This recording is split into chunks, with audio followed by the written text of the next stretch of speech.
Hey, so tonight we're going to talk about something far removed from the cozy warmth you're feeling right now. We're going to dive deep into the grim reality of the Great War, specifically what life was really like in those infamous trenches. Forget the romanticized tales of heroic charges. That's just a sliver of the truth, often a very deceptive one. We're talking about a visceral, brutal existence that reshaped an entire generation. Now, before we journey back a century, do me a solid, hit that like button, subscribe if you haven't already, and drop a comment below with your current location and time. Alright? Find that cozy spot, pull the blankets tighter, and let's peel back the layers of history to uncover the unvarnished truth. Asterisk. You stand on the edge of a world you cannot possibly comprehend. A world a century removed, yet one that still echoes in the quiet corners of your modern consciousness. Close your eyes for a moment and try to shed the comforts of your armchair, the warmth of your room, the silence of your night. Imagine instead a biting wind laden with the stench of damp earth and something far more sinister tearing at a threadbare uniform. You've been marching, you, a fresh face, barely a man, heart pounding with a mixture of fear and a strange, almost childish excitement, the kind that quickly dissolves into dread when faced with the truth.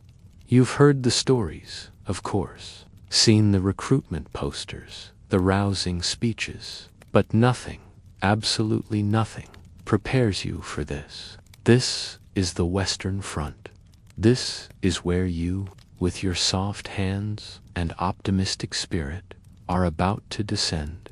The first thing that assaults you, even before you see it clearly through the gray, drizzling rain, is the smell. It's an overpowering, cloying miasma that grips the back of your throat, a cocktail of decomposition and raw earth, of human waste and putrid stagnation, of stale sweat and unwashed bodies, all underscored by the acrid, metallic temps of cordite and the ghostly whisper of chlorine gas that seems to linger in the very air itself. You try to take a deep breath, but it feels as though the very atmosphere here is thick, heavy, hostile, designed to suffocate your spirit before anything else. It's not the smell of the city or the countryside you left behind. It's the smell of a machine that grinds flesh and soul into a fine gray powder. You wrinkle your nose, an instinctive reaction, but quickly learn that such a luxury is fleeting. Soon, this will be your new normal, the very breath you draw. Then you see it, emerging from the mist like a jagged scar across the face of the earth, the trench line. Not the neat, orderly lines you might have imagined from diagrams in a newspaper, but a chaotic, muddy, intricate maze stretching as far as the eye can see. It's a gaping wound carved deep into the landscape, a monument to human ingenuity and savagery. You're led, jostled by other weary bodies, through a communication trench. Its walls a messy tapestry of sandbags, barbed wire, and splintered wood. It's narrow, barely wide enough for two men to pass, forcing you into intimate contact with strangers, a contact that will quickly become unnervingly familiar. Your boots, already caked with the ubiquitous mud of the approach march, slip and slide on the duck boards that line the trench floor. These boards, meant to keep you out of the worst of the muck, are often broken, submerged, or entirely absent, forcing you to wade through the viscous, soul-sucking goo that clutches at your ankles, sometimes higher. Asterisk. You glance at the men around you, their faces gaunt, eyes shadowed with an ancient wariness that seems impossible for men so young. They don't speak, not much, just a grunt here, a muttered curse there. They move with a practiced, almost robotic efficiency, their shoulders hunched, heads down, as if trying to shrink themselves, to make themselves less visible to the unseen eyes that surely watch from across the treacherous expanse of no man's land. You try to catch an eye, a glimmer of welcome, but they merely give you a cursory glance, a silent assessment, perhaps a calculation of how long you'll last. You are just another recruit, another body, another number in a sea of interchangeable, grim faces. The air is cold, damp, a persistent chill that seems to penetrate directly to your bones, regardless of the layers of wool and canvas. It's not a crisp, refreshing cold, but a biting, insidious dampness that seeps into your joints, making every movement stiff and painful. The sky above is a perpetual gray, a fitting canopy for this subterranean world, rarely offering the solace of sunlight. You look up, desperate for a patch of blue, a sign of the world you left behind, but there is only the bruised sky, broken by the occasional skeletal silhouette of a shattered tree or the twisted metal of what was once a farmhouse. These are the markers of a landscape utterly ravaged, stripped bare of all life and beauty.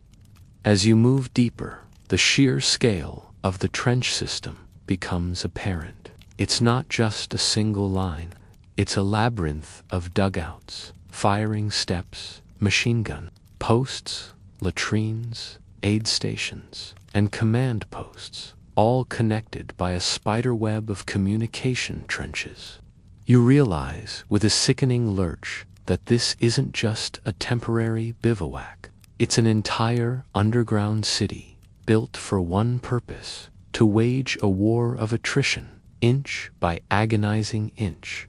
The walls of the trench are shored up with sandbags, often patched and frayed, revealing the earth beneath a mixture of chalk, clay, and unidentifiable detritus.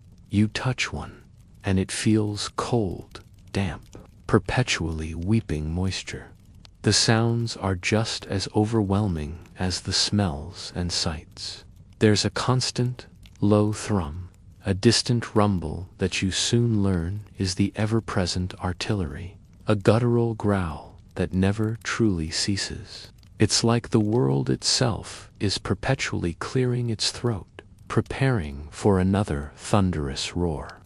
Closer by, there's the drip, drip, drip of water, the squelch of boots in mud, the low murmur of voices, the occasional clang of metal, the rasp of a cigarette being lit. And beneath it all, an eerie, almost supernatural quiet, a stillness that is perhaps the most unnerving sound of all, because you know what it portends. It's the quiet before the storm, the breath held before the plunge. You're led to your dugout, a crude, cramped burrow carved into the trench wall, shored up with whatever planks and corrugated iron could be scavenged. It's dark, perpetually shadowed, even in the faint light filtering down from the trench above. You stoop to enter, feeling the low ceiling brush against your head, and step onto a floor that is nothing more than packed earth, perhaps covered with a few damp sacks. Inside, it smells even worse, if that's possible.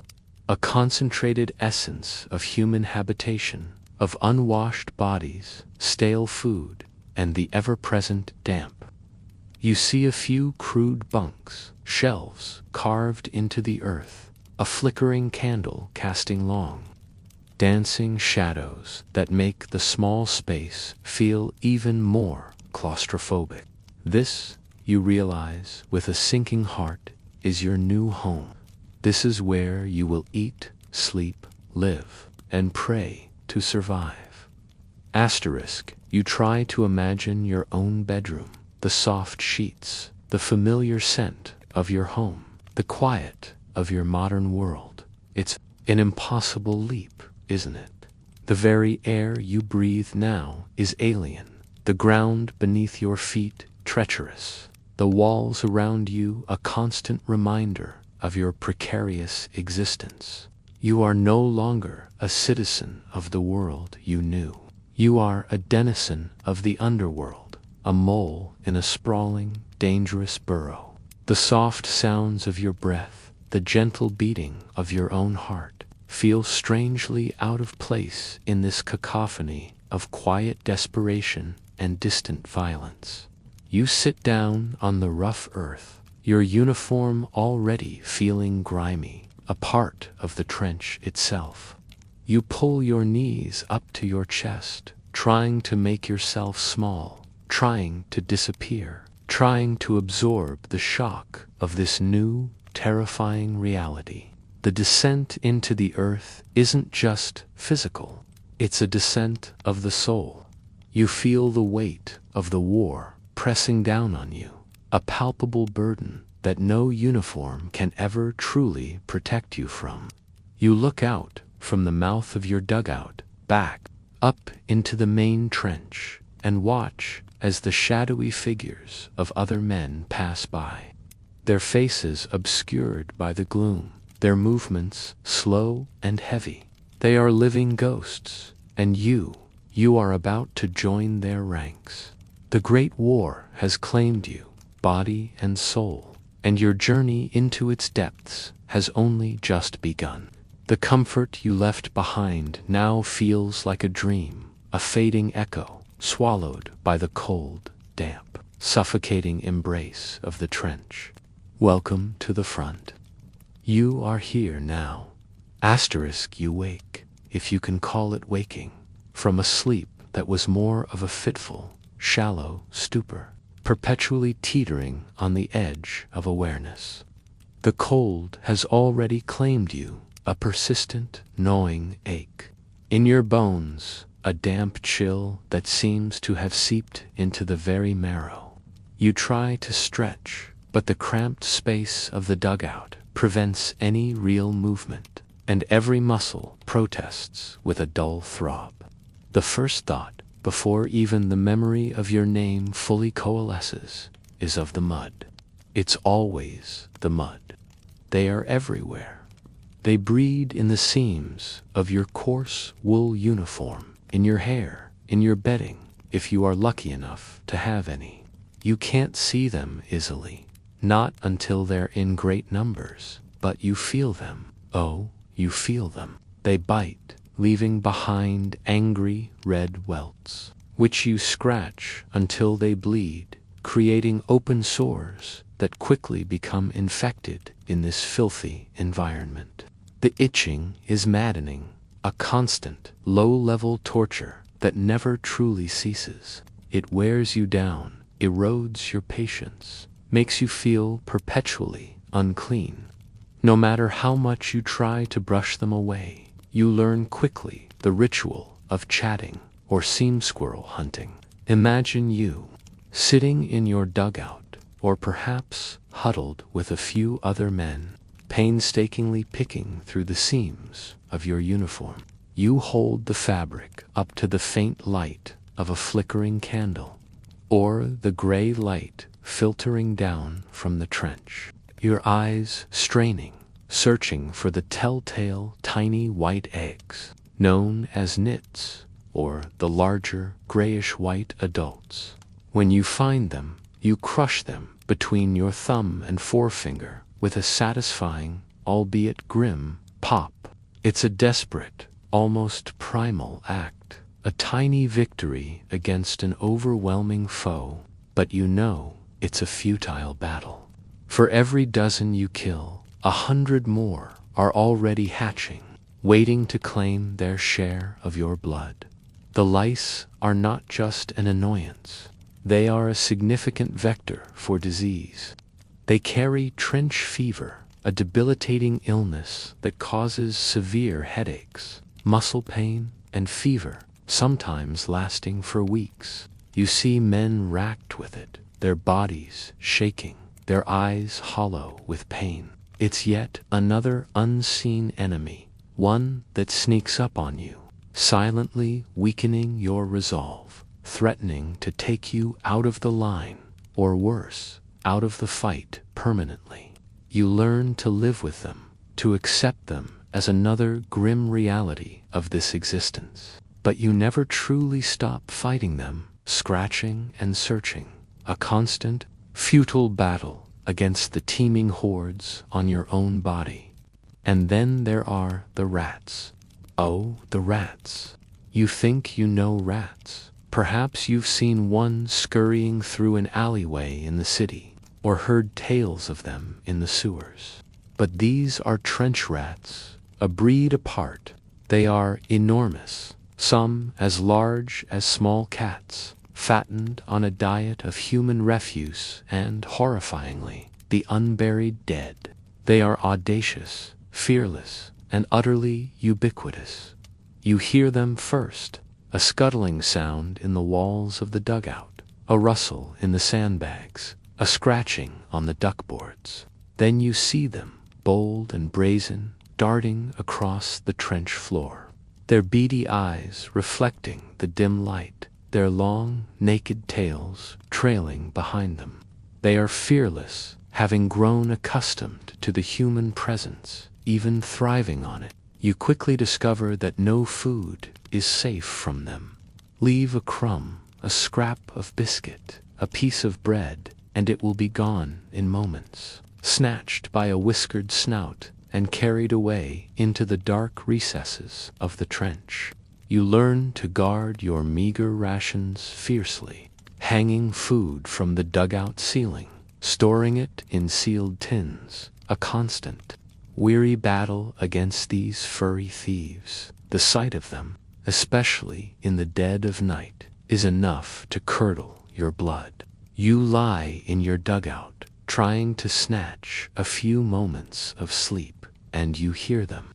They crawl over your sleeping comrades, sometimes even over you. A sudden weight, a tickling sensation, sending a jolt of terror through your exhausted body. You swat at them in the dark, hear a squeal, and then the frantic scrabbling as they retreat. It's a constant violation of your personal space, a grotesque reminder of how close you are to the animal world, to the very edge of human dignity. But the most horrifying aspect of the rats is their ghoulish diet. They feed on the dead, on the bodies that lie in no man's land, sometimes for days, weeks, even months, before they can be recovered. They grow fat and fearless, their appetites insatiable. You hear the stories, whispered in hushed tones around a flickering candle, of rats growing so bold they would gnaw on the fingers and faces of wounded men who were too weak to defend themselves. You try to push these images from your mind, but they linger, a cold, sickening dread that wraps around your heart. You look at your own hands, your own face, and imagine the sharp teeth, the desperate hunger. Sometimes, in moments of boredom or sheer desperation, men would engage in rat hunts. You might see a group of soldiers, armed with spades, bayonets, or even just their boots, forming a circle, trying to trap and kill as many as they could. It's a grisly spectacle, a furious, almost ritualistic outpouring of frustration and disgust. The squeals of the dying rats, the thud of the spades, the grunts of the men, all blend into a symphony of savagery. You participate, or you watch, feeling a strange mix of revulsion and grim satisfaction. But you know, even as you strike down a particularly large specimen, that it's a losing battle. For every rat you kill, countless more are breeding in the labyrinthine depths of the trenches, waiting to take its place, The presence of these creatures, the lice and the rats, gnaws at you, not just physically. They are a constant, degrading reminder of your humanity, or rather, the lack thereof in this hellish environment.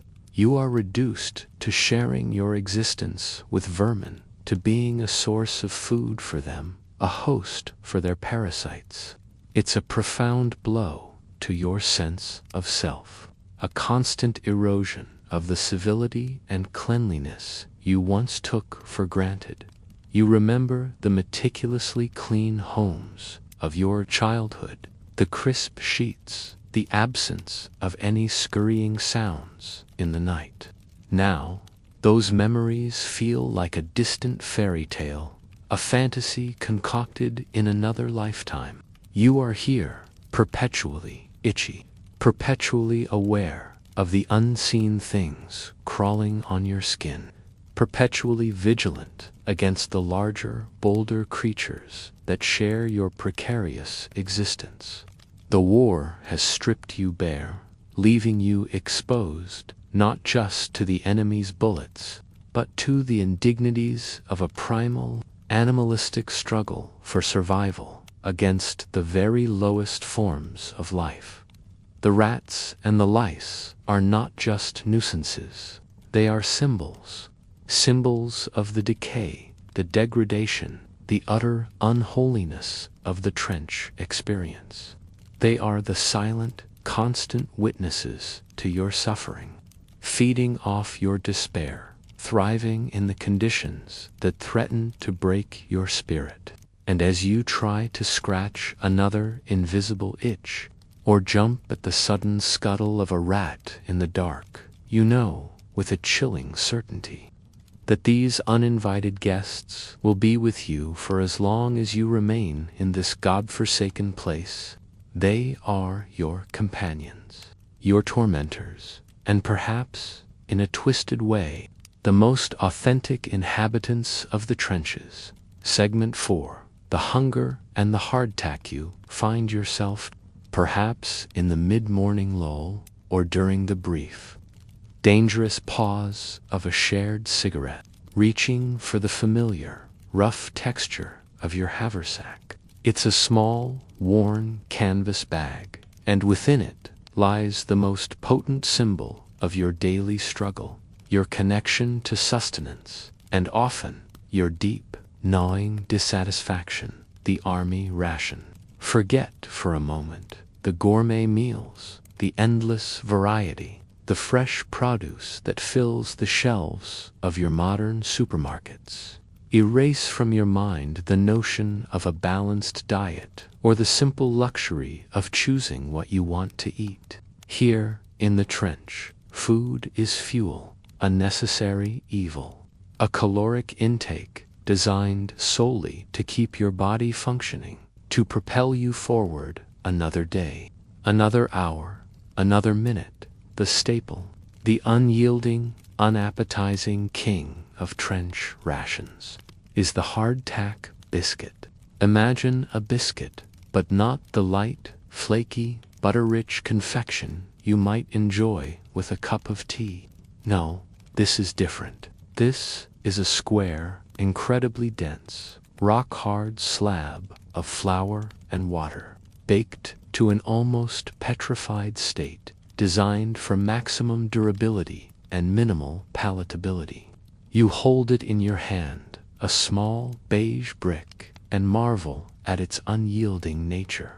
You could, quite literally, break a tooth on it if you're not careful. It's often riddled with weevils, tiny insects that tunnel through its dry interior, leaving behind a fine, powdery dust and their own minuscule droppings. You learn to tap the biscuit sharply against your rifle, butt, or your helmet, a ritualistic gesture meant to dislodge the larger insects before consumption. You try not to think too much about the smaller ones, the ones you can't see. They simply become an unwelcome, protein-rich addition to your meal. To make the hardtack even remotely edible, you often have to soften it. You might dunk it in your meager tea ration, a lukewarm, heavily sugared, dark brown liquid that passes for brew. The biscuit slowly absorbs the liquid, turning into a soggy, albeit still somewhat bland, paste. Or, in moments of desperation, you might hold it over the flame of a candle, hoping to char it slightly, to give it some semblance of flavor. Perhaps to kill off some of the more tenacious weevils. The taste. It's bland, utterly unremarkable, a flavor of nothingness, a taste of desperation and necessity. It fills your stomach, yes, but it offers no joy, no comfort, no true satisfaction. It is merely calories and a grim reminder of your distance from any true culinary pleasure. Hey, so tonight we're going to talk about something far removed from the cozy warmth you're feeling right now. We're going to dive deep into the grim reality of the Great War, specifically what life was really like in those infamous trenches. Forget the romanticized tales of heroic charges. That's just a sliver of the truth, often a very deceptive one. We're talking about a visceral, brutal existence that reshaped an entire generation. Now, before we journey back a century, do me a solid, hit that like button, subscribe if you haven't already, and drop a comment below with your current location and time. Alright? Find that cozy spot, pull the blankets tighter, and let's peel back the layers of history to uncover the unvarnished truth. Asterisk. Asterisk. You stand on the edge of a world you cannot possibly comprehend. A world a century removed, yet one that still echoes in the quiet corners of your modern consciousness. Close your eyes for a moment and try to shed the comforts of your armchair, the warmth of your room, the silence of your night. Imagine instead a biting wind, laden with the stench of damp earth and something far more sinister, tearing at a threadbare uniform. You've been marching, you, a fresh face, barely a man, heart pounding with a mixture of fear and a strange, almost childish excitement, the kind that quickly dissolves into dread when faced with the truth. You've heard the stories, of course, seen the recruitment posters, the rousing speeches, but nothing, absolutely nothing, prepares you for this. This is the Western Front.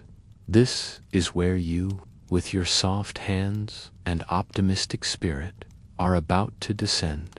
The first thing that assaults you, even before you see it clearly through the gray, drizzling rain, is the smell.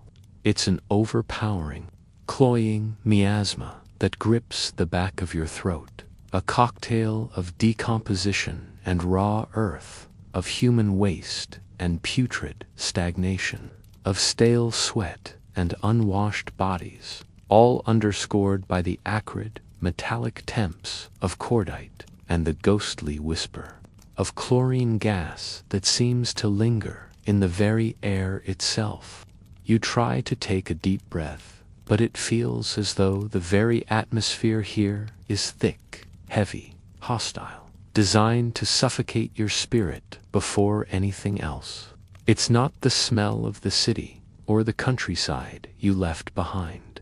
It's the smell of a machine that grinds flesh and soul into a fine gray powder.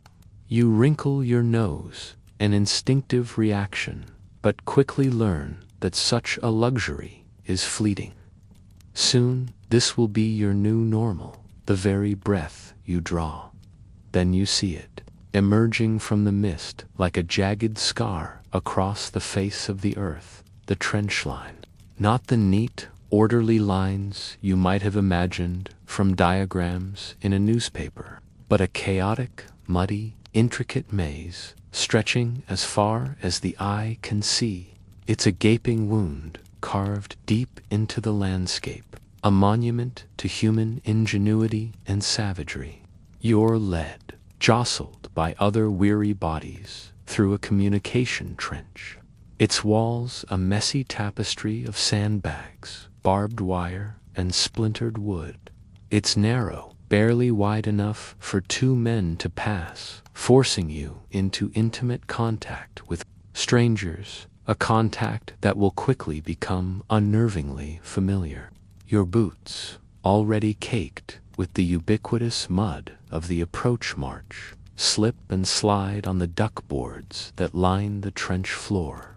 These boards, meant to keep you out of the worst of the muck, are often broken, submerged, or entirely absent, forcing you to wade through the viscous, soul-sucking goo that clutches at your ankles, sometimes higher. Asterisk, asterisk, you glance at the men around you, their faces gaunt, eyes shadowed with an ancient wariness that seems impossible for men so young. They don't speak, not much, just a grunt here, a muttered curse there. They move with a practiced, almost robotic efficiency, their shoulders hunched, heads down, as if trying to shrink themselves, to make themselves less visible to the unseen eyes that surely watch from across the treacherous expanse of no man's land. You try to catch an eye, a glimmer of welcome, but they merely give you a cursory glance, a silent assessment, perhaps a calculation of how long you'll last. You are just another recruit, another body, another number in a sea of interchangeable, grim faces. The air is cold, damp, a persistent chill that seems to penetrate directly to your bones, regardless of the layers of wool and canvas. It's not a crisp, refreshing cold, but a biting, insidious dampness that seeps into your joints, making every movement stiff and painful. The sky above is a perpetual gray, a fitting canopy for this subterranean world, rarely offering the solace of sunlight. You look up, desperate for a patch of blue, a sign of the world you left behind, but there is only the bruised sky, broken by the occasional skeletal silhouette of a shattered tree or the twisted metal of what was once a farmhouse. These are the markers of a landscape utterly ravaged, stripped bare of all life and beauty. As you move deeper, the sheer scale of the trench system becomes apparent. It's not just a single line, it's a labyrinth of dugouts, firing steps, machine gun posts, latrines, aid stations, and command posts, all connected by a spiderweb of communication trenches. You realize with a sickening lurch that this isn't just a temporary bivouac. It's an entire underground city built for one purpose: to wage a war of attrition, inch by agonizing inch. The walls of the trench are shored up with sandbags, often patched and frayed, revealing the earth beneath a mixture of chalk, clay, and unidentifiable detritus. You touch one, and it feels cold, damp, perpetually weeping moisture. The sounds are just as overwhelming as the smells and sights. There's a constant, low thrum, a distant rumble that you soon learn is the ever-present artillery, a guttural growl that never truly ceases. It's like the world itself is perpetually clearing its throat, preparing for another thunderous roar. Closer by, there's the drip, drip, drip of water, the squelch of boots in mud, the low murmur of voices, the occasional clang of metal, the rasp of a cigarette being lit. And beneath it all, an eerie, almost supernatural quiet. A stillness that is perhaps the most unnerving sound of all, because you know what it portends. It's the quiet before the storm, the breath held before the plunge. You're led to your dugout, a crude, cramped burrow carved into the trench wall, shored up with whatever planks and corrugated iron could be scavenged. It's dark, perpetually shadowed, even in the faint light filtering down from the trench above. You stoop to enter, feeling the low ceiling brush against your head, and step onto a floor that is nothing more than packed earth, perhaps covered with a few damp sacks. Inside, it smells even worse, if that's possible. A concentrated essence of human habitation, of unwashed bodies, stale food, and the ever-present damp. You see a few crude bunks, shelves carved into the earth, a flickering candle casting long, dancing shadows that make the small space feel even more claustrophobic. This, you realize with a sinking heart, is your new home. This is where you will eat, sleep, live, and pray to survive. Asterisk, you try to imagine your own bedroom, the soft sheets, the familiar scent of your home, the quiet of your modern world. It's an impossible leap, isn't it? The very air you breathe now is alien, the ground beneath your feet treacherous, the walls around you a constant reminder of your precarious existence. You are no longer a citizen of the world you knew. You are a denizen of the underworld, a mole in a sprawling, dangerous burrow. The soft sounds of your breath, the gentle beating of your own heart, feel strangely out of place in this cacophony of quiet desperation and distant violence. You sit down on the rough earth, your uniform already feeling grimy, a part of the trench itself. You pull your knees up to your chest, trying to make yourself small, trying to disappear, trying to absorb the shock of this new, terrifying reality. The descent into the earth isn't just physical, it's a descent of the soul. You feel the weight of the war pressing down on you, a palpable burden that no uniform can ever truly protect you from. You look out from the mouth of your dugout, back up into the main trench, and watch as the shadowy figures of other men pass by, their faces obscured by the gloom, their movements slow and heavy. They are living ghosts, and you are about to join their ranks. The Great War has claimed you, body and soul, and your journey into its depths has only just begun. The comfort you left behind now feels like a dream, a fading echo, swallowed by the cold, damp, suffocating embrace of the trench. Welcome to the front. You are here now. Asterisk, you wake, if you can call it waking, from a sleep that was more of a fitful, shallow stupor, perpetually teetering on the edge of awareness. The cold has already claimed you, a persistent, gnawing ache. In your bones, a damp chill that seems to have seeped into the very marrow. You try to stretch, but the cramped space of the dugout prevents any real movement, and every muscle protests with a dull throb. The first thought, before even the memory of your name fully coalesces, is of the mud. It's always the mud. You clamber out of your dugout, stooping low to avoid scraping your head on the corrugated iron roof, and immediately feel it. The mud, it's not just dirt, not the familiar, wholesome soil of a garden or a farmer's field back home. No, this is something else entirely. It's a primordial, viscous, suffocating entity, an omnipresent force that defines your existence here. Imagine, if you can, the consistency of thick, cold porridge, but imbued with the stickiness of treacle and the weight of wet clay, all churned relentlessly by millions of boots, by horses, by shattered artillery shells. It is the very essence of the Western Front, the grim, unyielding enemy that is often more treacherous than the men across no man's land. Heavy with the previous day's accumulation, sink with a disheartening squelch, as you step onto the trench floor. The duckboards, those flimsy strips of wood meant to offer some respite, are either submerged beneath inches of this liquid earth, splintered and treacherous, or simply gone, swallowed whole by the insatiable maw of the trench.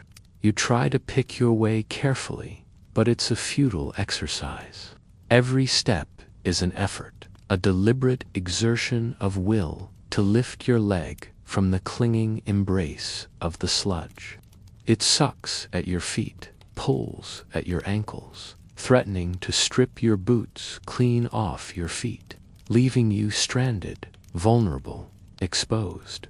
You learn quickly to lift your knees high, to put your full weight into each step, a slow, agonizing shuffle.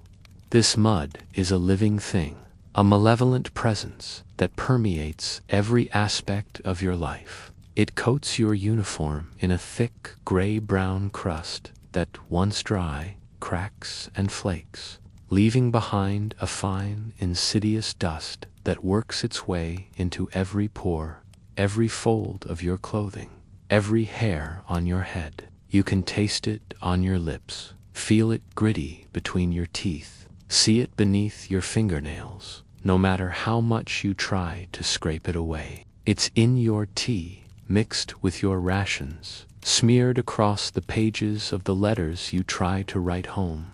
It's impossible to escape its reach. And then there's the water. The mud, it seems, is merely the symptom of a deeper, more pervasive problem. The water. The trenches, carved into the low-lying, often claret soil of Flanders and northern France, are perpetual sumps. Rain, even a gentle drizzle, quickly turns the trench floor into a quagmire. Shell craters become miniature lakes, treacherous ponds of stagnant, oily water. You watch as a man slips, losing his footing on a broken duckboard, and plunges armpit deep into the cold, fetid muck, his startled gasp quickly turning into a stream of desperate curses. Other men, hardened by experience, merely offer a hand, a grim nod, helping him to extract himself, a mud-soaked ghost emerging from the abyss. There is no surprise, no particular shock. It is merely the daily routine, the expected misfortune. The effects of this constant immersion are devastating. You quickly develop a deep, throbbing ache in your feet, a chilling reminder of the condition known as trench foot.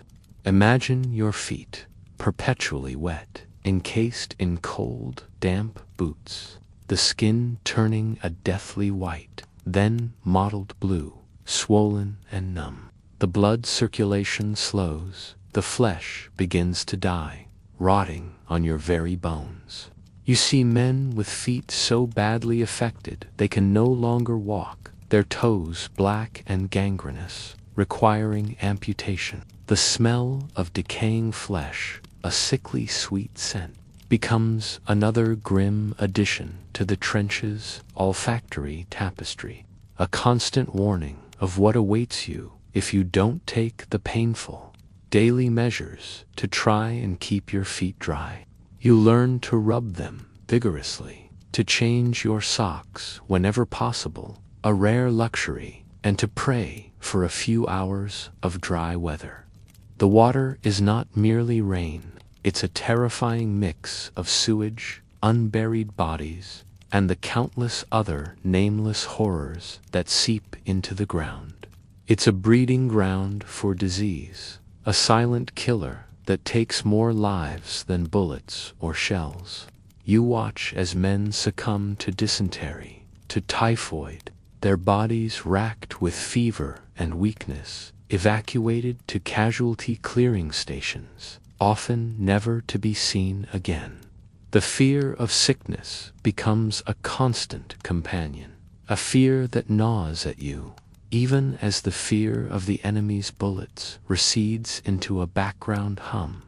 You find yourself staring at the water, at the gray, greasy film that often floats on its surface, reflecting the equally gray sky. Sometimes you see tiny, unseen creatures scuttling beneath, or the bloated, unblinking eyes of a rat that has met its end in the sludge.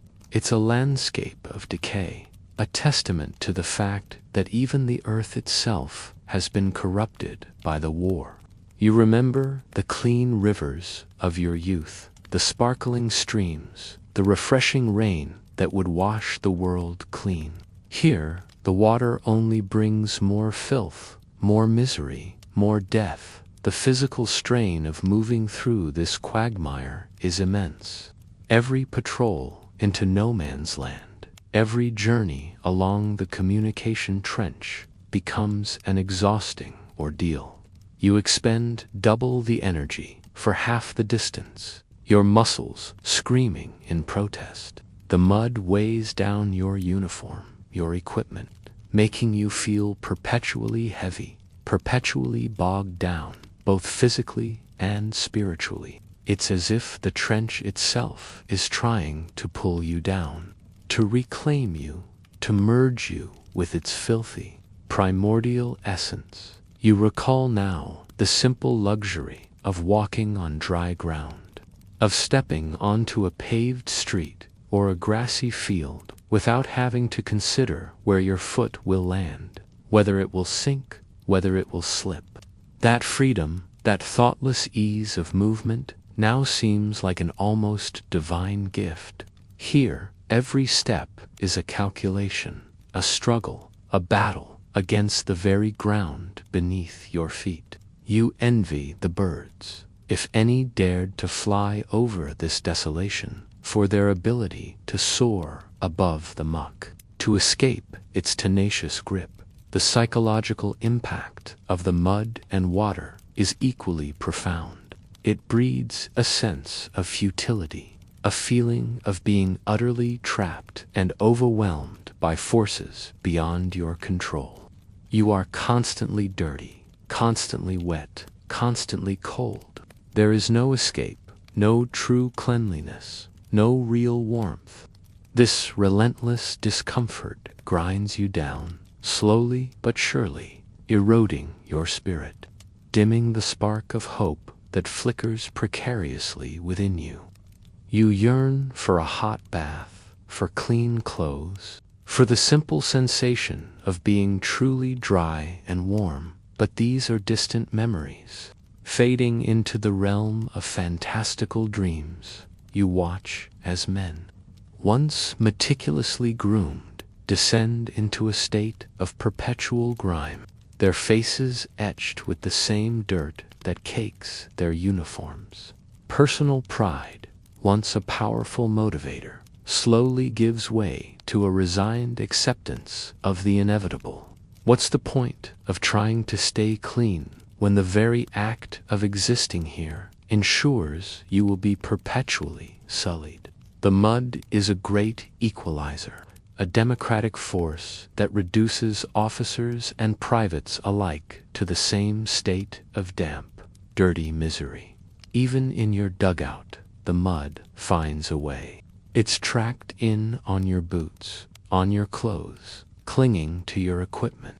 The air itself feels damp and heavy with its earthy scent. You might try to scrape it off your boots, to clean your rifle, but it feels like a Sisyphean task, an endless battle against a foe that always regenerates, always claims more ground.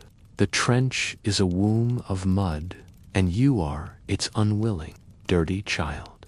You reflect on the vastness of the modern world, the clean streets, the efficient drainage systems, the instant access to hot water and fresh clothes.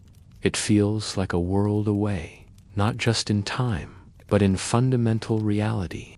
You are standing in a place where the very ground is conspiring against you, where survival depends not just on avoiding enemy fire, but on wrestling with the earth itself. The mud is a constant, suffocating reminder of your insignificance, your vulnerability, your complete immersion in this grim, unforgiving landscape. And you know, deep down, that even if you make it out of here, a part of you will forever carry the indelible stain of the mud of the Western Front. It's a mark that no amount of scrubbing, no amount of time can ever truly erase. You are of the mud, and the mud is of you. Segment 3. The uninvited guests, rats and lice here, trying to rest, curled into a cramped ball in the corner of your dugout. The damp earth seeping into your back, the lingering chill refusing to be shaken. The distant thrum of artillery has lulled itself into a more subdued rhythm, a monotonous growl that has become the soundtrack to your nightmares. But sleep, true restorative sleep, remains an elusive luxury. Even if the cold and the damp weren't enough, you have other, more intimate companions in this subterranean world, beings that share your misery and often contribute to it with a relentless, unsettling enthusiasm. Imagine, if you can, a constant itching, not a simple, passing irritation, but a deep, pervasive torment that seems to originate from within your very skin. You scratch, subconsciously at first, then with more urgency, digging your fingernails into your scalp, your armpits, your groin, anywhere the relentless crawlers have decided to make their temporary home.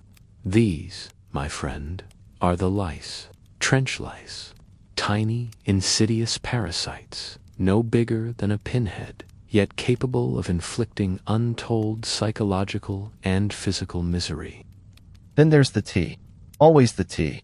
It's brewed in large dixies, often over a small, smoky fire in a dugout, or even over a Primus stove in the open, a dangerous practice given the ever-present threat of enemy observation.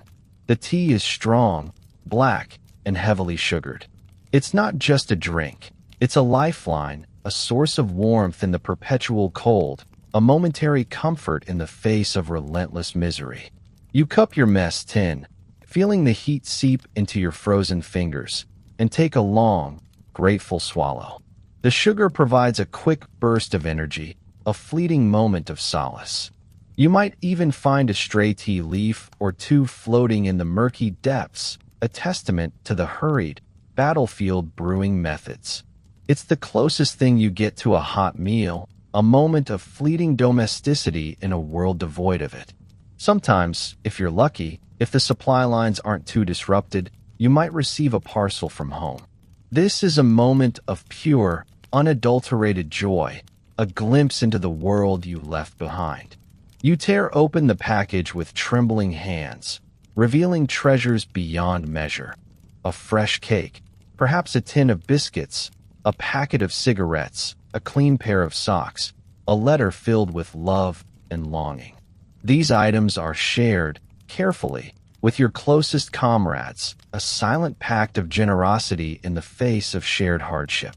The taste of a homemade cake, even if a little stale and crumbly from the journey, is a revelation, a burst of flavor and memory that briefly transports you back to your mother's kitchen, to a time of warmth and security. You savor every bite, every crumb, knowing that such luxuries are rare and fleeting. But mostly, it's the rations. The same, monotonous, uninspired food, day in and day out. The lack of fresh food leads to various health issues. You see men suffering from scurvy, their gums bleeding, their teeth loosening, their bodies weakened by the absence of vital vitamins. The constant diet of processed food, combined with the lack of hygiene, contributes to widespread dysentery and other stomach ailments. Your digestive system, accustomed to a varied diet, rebels against this relentless assault of bland, often contaminated, sustenance. You find yourself constantly thinking about food, fantasizing about meals you once took for granted. A perfectly roasted joint of meat, fresh bread, a plate of steamed vegetables, a slice of apple pie. These culinary dreams occupy a significant portion of your mental landscape, a stark contrast to the reality of another slab of hardtack and bully beef. You talk about food with your comrades, swapping recipes, sharing memories of family meals, a strangely intimate ritual that speaks to the deep longing for home, for normalcy. The act of eating itself becomes a subdued affair. There are no tables, no chairs, no pleasant conversation over a shared meal. You eat quickly, hunched in your dugout or on the firing step, your mess tin balanced precariously on your knees, your senses alert to any sudden sound, any shift in the rhythm of the trench. Eating is a necessity, not a pleasure. It is a moment of quiet, internal struggle, a battle against the ever-present hunger and the pervasive despair.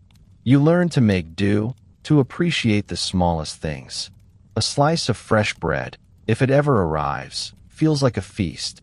A piece of chocolate, a rare gift, is savored slowly, letting it melt on your tongue, extracting every last morsel of pleasure from its sweetness. You become resourceful, sometimes even scrounging for whatever edible scraps you can find, a desperate act of survival. Compare this to your modern life, where food is abundant, diverse, and often consumed for pleasure as much as for sustenance. You can walk into a store and choose from thousands of items, each fresh, clean, and safe. You sit down at a table, perhaps with loved ones, enjoying a warm meal, a pleasant conversation, completely oblivious to the sheer privilege of that simple act. For the men in the trenches, such a scene would be an almost unimaginable paradise. The hardtack, the bully beef, the watery tea, they are more than just food. They are symbols of the deprivation, the resilience, and the constant, gnawing hunger that define trench life. They are a daily reminder that you are at war, a war that strips away all but the most basic necessities, reducing life to its rawest, most fundamental struggle for survival. And as you chew another piece of tough, dry biscuit, your stomach grumbles in protest, and you gaze out into the gray, desolate landscape. You know that this hunger, this constant, dull ache, will be another indelible mark of your time here. It's the hunger for food, yes, but also the deeper hunger for comfort, for home, for a life where sustenance is a joy, not just a brutal necessity. You are in your dugout, squeezed into a space that barely accommodates your weary frame. The air heavy with the smell of damp earth, stale sweat, and the constant, low thrum of the trench. Your body screams for rest, for the deep, restorative oblivion of true sleep. But sleep, like so many other comforts, has become a cruel, tantalizing illusion, a fragile butterfly that flits just beyond your grasp.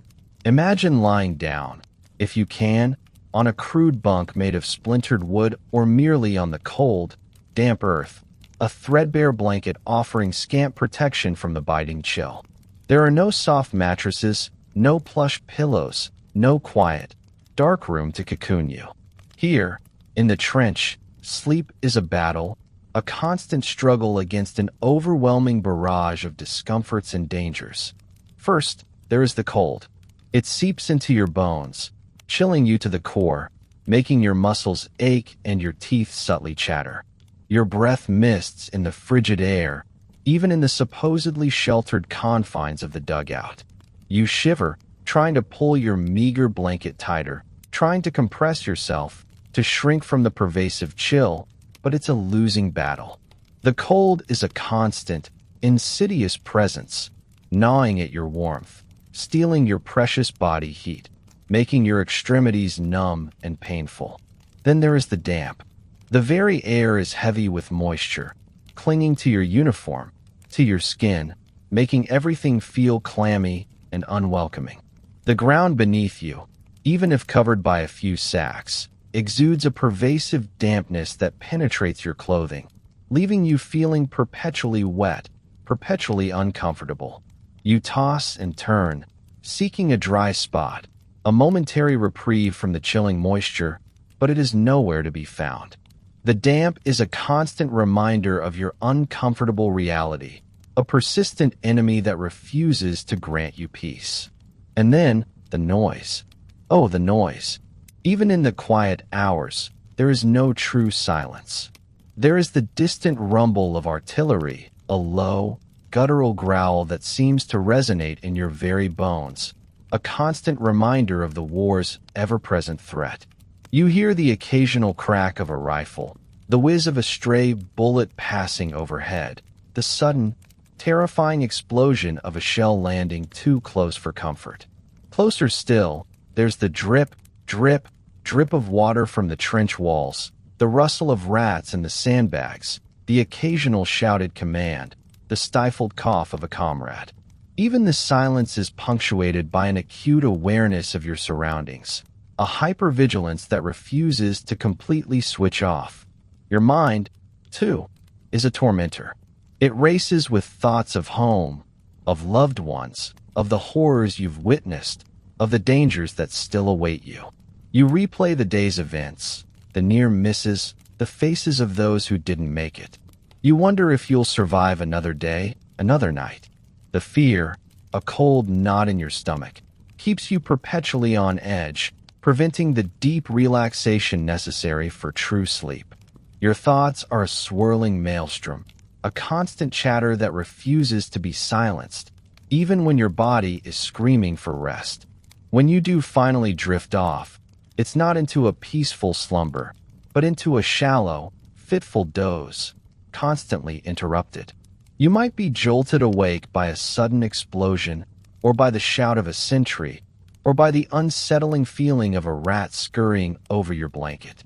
You fall back asleep almost immediately, only to be roused again moments later by another sound, another sensation, another tremor of fear. It's a series of... You are there, in the trench, and for a fleeting moment, a brief, precious flicker of time, the suffocating reality of mud, cold, noise, and fear recedes. It happens when the runner, a mud-splattered shadow moving through the communication trench, calls your name, his voice, a low grunt against the constant hum of the battlefield. He hands you a small, worn envelope, perhaps a little damp, its corners softened by its long journey. And for that moment, you are no longer a soldier in a hellish landscape. You are a son, a husband, a brother, a father, connected to a world that feels 1,000 years away home. Imagine the sheer weight of that envelope in your calloused, often trembling hand. It is not just paper. It is a tangible link, a lifeline to the life you left behind, a fragile bridge across the abyss of war.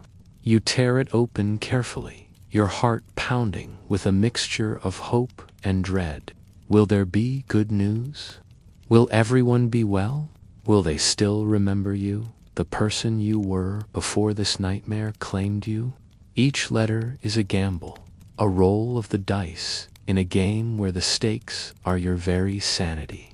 The first thing that hits you as you unfold the crumpled pages is the scent. It's faint, perhaps, almost imperceptible through the pervasive stench of the trench, but it's there, the ghost of home.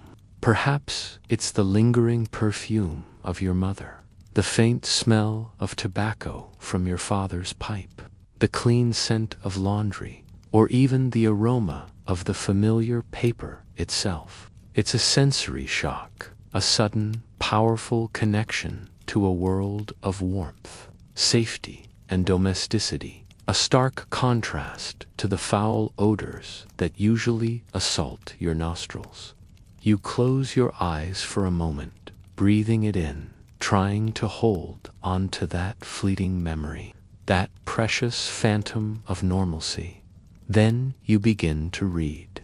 The familiar handwriting, perhaps a little shaky, a little smudged, tells a story of a world that continues, even as your own has been utterly consumed by war. Your mother writes of her garden, of the latest gossip from the village, of the price of bread, of her worries for your safety, her profound longing for your return. Your wife writes of the children, their latest antics, their growing up in your absence, their innocent questions about when daddy is coming home. Your sweetheart writes of her unwavering love, her dreams of your future together, her fervent prayers for your safe return. These are not grand, sweeping narratives. They are often simple, mundane details, chronicling the ordinary flow of life. But for you, in the midst of this extraordinary horror, these mundane details are treasures beyond measure. They are anchors, tethering you to sanity, reminding you of what you are fighting for, what awaits you if you are lucky enough to survive. You read about the little things, a neighbor's new baby, a successful harvest, a new pet, a particularly stubborn cold. These trivialities, in the context of the trench, become profound acts of connection, testaments to the enduring rhythm of civilian life. You hang on every word, rereading passages, trying to decipher the unsaid emotions between the lines. Do they truly understand what you are going through? Can they possibly grasp the reality of your existence? Or do they only see the idealized version of the soldier, the brave hero? You know, with a chilling certainty, that they cannot. How could they? How could anyone who hasn't breathed this air, walked this mud, heard these sounds, truly comprehend? Yet their love, their concern, their unwavering hope is a potent balm for your wounded spirit. Sometimes a letter brings bad news. A relative has fallen ill. A friend has died in another sector. A business has failed. These blows, delivered from afar, hit harder than any shell. They are a reminder that death and suffering are not confined to the trenches, that the world you left behind is also fragile, also susceptible to loss. You feel a surge of helpless frustration, unable to be there, unable to offer comfort, confined to this brutal, muddy cage. The letters are also a source of connection to the future. Your loved ones often speak of when you come home, painting pictures of reunions, of quiet evenings, of children's laughter. These are vital dreams, potent antidotes to the despair that threatens to overwhelm you. They are the light at the end of the tunnel, the reason you keep fighting, the hope that propels you forward through another day of unimaginable hardship. You cling to these visions, nurturing them in the darkest corners of your mind, protecting them from the corrosive reality of the trench. Writing a reply is an equally profound act. You find a quiet moment, often huddled in your dugout, a pencil clutched in your numb fingers, a piece of flimsy paper resting on your knee. What can you tell them? How do you describe the indescribable without causing them undue worry, without shattering their precious illusions?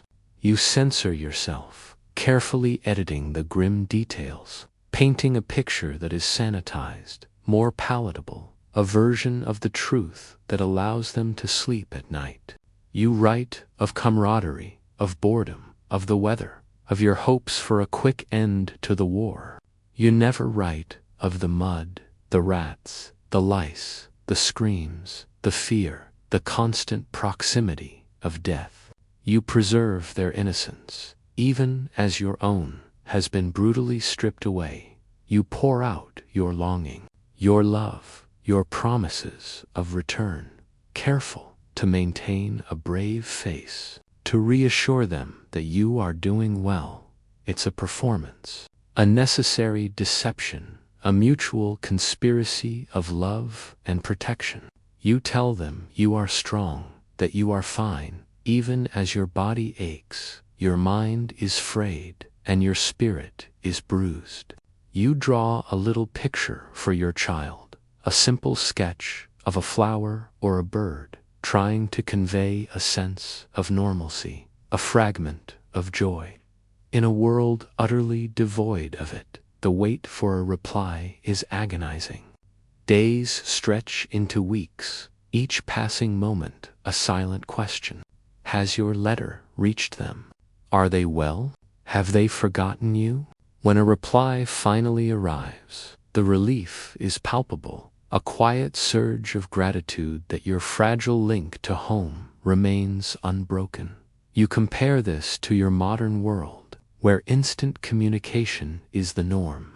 Video calls, text messages, emails. You can connect with loved ones across continents in a matter of seconds. You can share your joys, your sorrows, your daily experiences without delay, without censorship, without the agonizing wait. For the men in the trenches, a letter was a precious artifact, a tangible piece of love and hope that might take weeks, even months, to arrive. It was a lifeline, but one that was constantly threatened by the vast, impersonal machinery of war. Letters from home were more than just messages. They were a vital source of morale, a powerful reminder of what was worth fighting for. They were the threads that kept you connected to your humanity, to your identity, beyond that of a soldier. And as you fold the precious pages, tucking them carefully into your tunic, close to your heart, you know that this fragile link, this distant whisper from a fading world, is one of the few things that keeps you going. One of the few things that prevents the endless gray of the trench from completely consuming your soul. You are there, in the trench, surrounded by men, dozens, hundreds, sometimes thousands of them, packed into this narrow, muddy strip of earth. You eat with them, sleep with them, or try to fight with them, witness horrors with them. Yet, amidst this constant, inescapable proximity, you discover a profound paradox, the fierce, unbreakable bond of comradeship existing side by side with an almost unbearable, utterly debilitating sense of loneliness. Imagine the sheer physical closeness. You are constantly jostled, brushed against, squeezed past. You share cramped dugouts, often sleeping shoulder to shoulder, feeling the rise and fall of another man's breath beside you. You share mess tins, cigarettes, whispered jokes, and the profound silence of shared fear. There is no personal space, no true privacy. Your lives are inextricably intertwined, your fates bound together by the brutal realities of the front. This forced intimacy quickly forges bonds deeper and stronger than any you have ever known. These men, these strangers, thrown together from every corner of your country, become your new family. They are your brothers, closer to you than many of your blood relatives, for they are the only ones who truly understand. They have seen what you have seen, felt what you have felt, endured what you have endured. A shared glance can convey volumes of unspoken emotion, fear, despair, grim determination, a flicker of dark humor.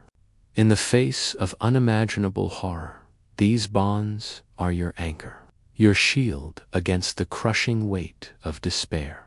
You learn to rely on each other implicitly. Your life, quite literally, depends on the man next to you. He covers your back during a patrol, shares his meager rations when yours are low, offers a hand when you slip in the mud, cleans your rifle when you're too exhausted to move. You celebrate small victories together, mourn shared losses, and find solace in collective gallows humor, a grim laughter that acts as a release valve for unbearable tension. You protect each other, not just from the enemy, but from the insidious creep of madness that threatens to consume anyone who stands alone for too long. There's a shared language, a common understanding that transcends words. A look, a grunt, a gesture. These are enough to communicate complex emotions, urgent warnings, or simple requests. You know each other's habits, quirks, fears, and hopes. You watch out for each other, offering a quiet word of encouragement, a shared cigarette, a moment of silence when words are simply insufficient.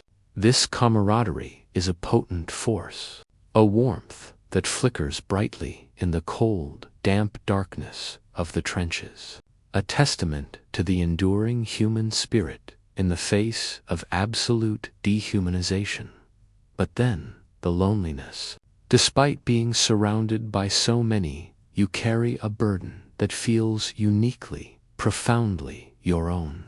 This loneliness is not the absence of people, but the profound isolation of an experience that is impossible to truly share. How can you explain the smells, the sounds, the sheer visceral terror to those back home?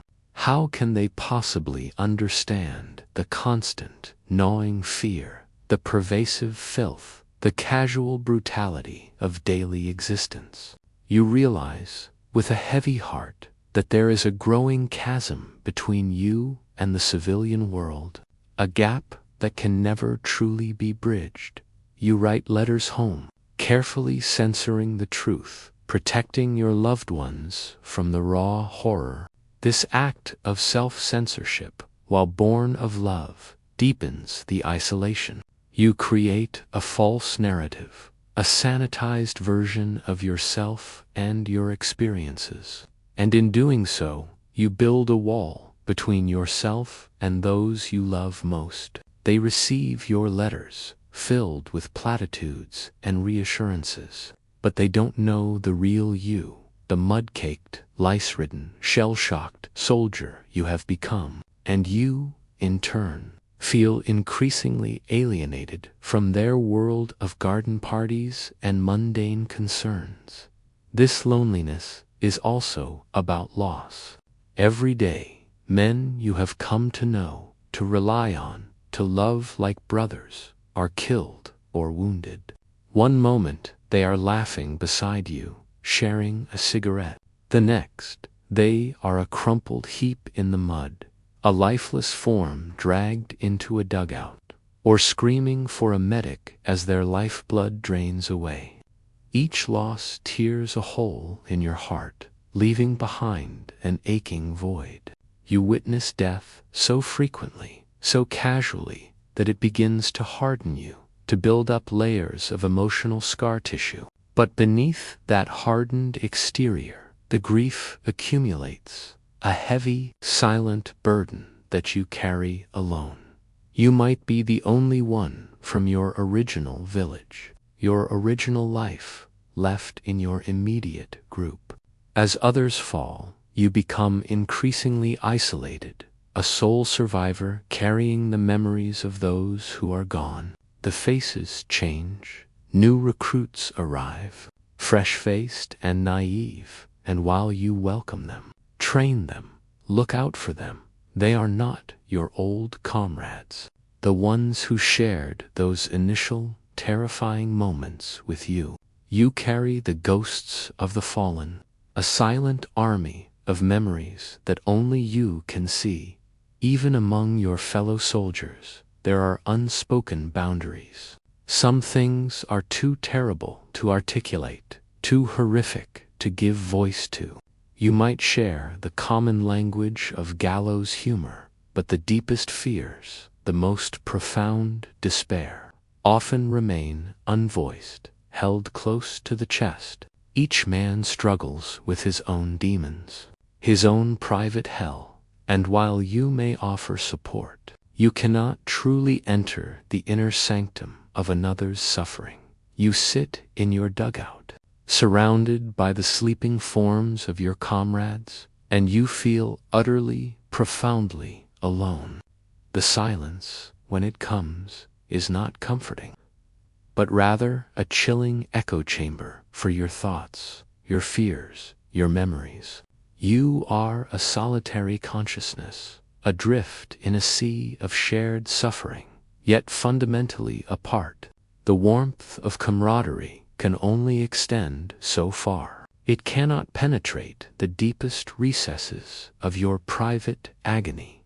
You compare this paradoxical existence to your modern life, where individual privacy is highly valued, where you can choose your company, retreat into solitude, or connect with a vast network of friends and family. You have the luxury of sharing your true feelings, of being understood, of seeking comfort without reservation.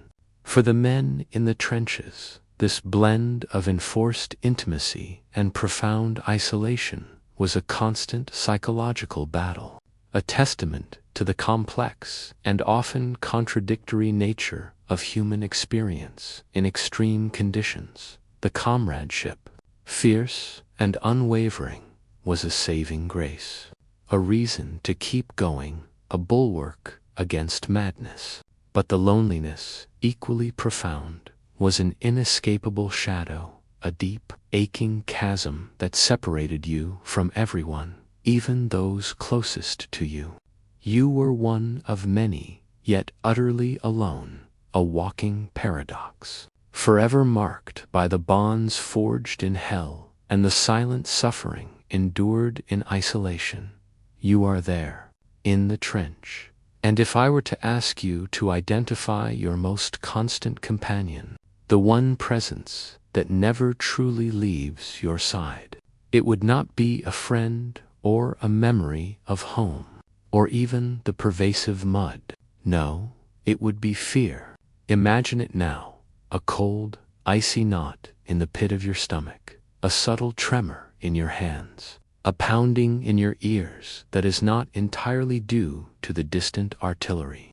This is fear, a primal, visceral terror that permeates every cell of your being, a constant, gnawing presence that defines your every waking moment, and often your dreams. It starts small, perhaps. When you first arrive, a jolt at the sound of a distant shell, a quickening of your breath when a stray bullet whizzes overhead. But quickly it escalates, becoming a permanent state of hypervigilance. Every sound, every shadow, every unexpected movement becomes a potential threat. You learn to interpret the specific whines of incoming shells, distinguishing between a friendly outgoing and an enemy inbound, a knowledge gained through terrifying experience. Your muscles are perpetually tensed, ready to dive, to duck, to react. Your senses are on overdrive, constantly scanning, listening, smelling for danger. The fear is multifaceted. There is the fear of immediate physical harm, a bullet through the head, shrapnel tearing through your body, a bayonet thrust in the melee. You see these things happen to others, often in grotesque detail, and the images are burned into your mind, potent fuel for your own anxieties. You witness men being ripped apart by shells, gassed, drowned in mud, and each sight is a stark reminder of your own precarious mortality. The thought of being wounded, of being left out in no man's land, of dying slowly and alone, is a profound terror that grips you.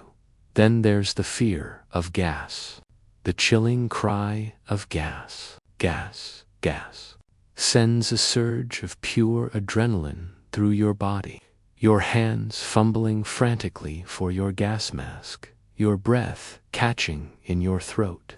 You feel the raw panic of everyone around you, a collective wave of terror that is almost palpable. The unseen nature of the threat, its ability to suffocate and burn your lungs, to blind you, makes it uniquely terrifying. You wear the mask, breathe the filtered, heavy air, and listen to your own ragged breathing, wondering if the protection will hold, if the gas will penetrate, if this breath will be your last beat. Beyond the physical, there is the fear of breaking, the fear of losing your sanity. You see men succumb to shell shock, their bodies trembling uncontrollably, their eyes wide and vacant, their minds shattered by the relentless trauma. You hear their screams, their incoherent babbling, and a cold dread washes over you.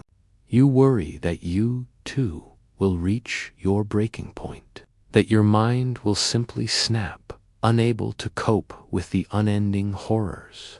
This fear of mental collapse is sometimes more profound than the fear of death itself. And then the ultimate terror, going over the top. This is the moment when fear reaches its zenith, when it threatens to consume you entirely. You stand on the firing step, fixed bayonet gleaming dully in the pre-dawn gloom, your heart hammering against your ribs with such force you think it might burst. The whistle blows, a shrill, piercing shriek that cuts through the thrumming silence of anticipation, and you climb out of the relative safety of the trench into the absolute exposure of no man's land. The fear is a physical entity, a crushing weight that makes your legs feel like lead, your stomach churn, your mouth dry. Every instinct screams at you to stay down, to hide, to retreat. Yet, despite this omnipresent, overwhelming fear, you find, deep within yourself, a flicker of something else. Courage. It's not the absence of fear. No man here is truly fearless. It's the ability to act in spite of the fear, to push through it, to obey orders, to move forward, to do your duty. It's a quiet, grim determination, forged in the crucible of shared suffering and mutual reliance. This courage often manifests in small, unnoticed acts. It's the courage to leave the relative safety of your dugout to relieve yourself in the exposed latrine pit. It's the courage to carry rations through a shelled communication trench. It's the courage to stay awake on sentry duty, knowing that one lapse in vigilance could mean death for yourself and your comrades. It's the courage to comfort a wounded man, to share a cigarette with a terrified recruit, to offer a quiet word of reassurance when despair threatens to overwhelm. True courage often stems from comradeship. You don't want to let your mates down. You push through your fear for them, for the men who stand shoulder to shoulder with you, who have seen your own vulnerabilities and still offer unwavering support. The shared sense of duty, the collective responsibility, becomes a powerful motivator, overriding the instinct for self-preservation. You find strength in their presence, in their shared resolve, in the unspoken pact to endure together. Sometimes courage manifests in an explosive, heroic act, throwing yourself on a grenade to save your comrades, charging a machine gun nest, carrying a wounded man back under heavy fire. These are the moments that earn medals, that become legends. But for every grand act of heroism, there are 1,000 smaller, quieter acts of courage that go unrecorded, unacknowledged, yet are equally vital to the daily struggle for survival. The mental battle against fear is relentless. You try to suppress it, to push it down, to rationalize it, to find any distraction from its insidious grip. You might focus on a mundane task, meticulously cleaning your rifle, mending a tear in your uniform, or writing a letter home. These small acts of normalcy become powerful tools in your psychological arsenal. creating temporary oases of calm in the storm of terror. You compare this constant presence of fear and the desperate need for courage to your modern life, where fear is often a psychological state detached from immediate physical danger. You might fear financial insecurity, social rejection, or personal failure. But the raw, visceral, life or death terror that defined trench life is a world apart. You have the luxury of safety, of comfort, of a predictability that allows you to manage your anxieties, to seek help, to retreat from overwhelming stress. For the men in the trenches, fear was an ever-present reality, and courage was not a choice, but a fundamental requirement for survival. The trench is a crucible, forging men in the fires of fear and despair, yet simultaneously revealing the astonishing depths of human courage. You are a testament to this paradox, a man constantly gripped by terror, yet capable of acts of incredible bravery. This constant dance between fear and courage is an exhausting, soul-wrenching experience, leaving you forever changed, forever marked by the indelible imprint of battle.